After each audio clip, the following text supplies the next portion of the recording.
কবি বলরাম হালদারের লেখা কবিতা নারী। স্বরাঙ্গনে আমি মুনমুন চক্রবর্তী সেন। যেদিন আমি জন্মেছিলাম মায়ের গর্ভস্থলে, কেউ হাসনি, তোমরা সবাই ছিলে অভিমানে। একমাত্র খুশি ছিল আমার জননী।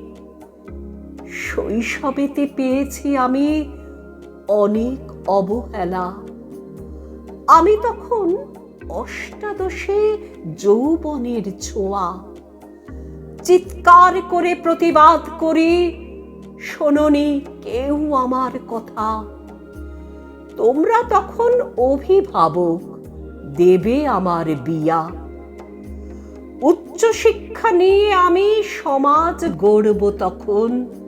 আমি তো কোনো পণ্য নয়, বাবা বেচে দেবে এখন। কন্যা হয়ে জন্ম নেওয়া বড়ই অভিশাপ।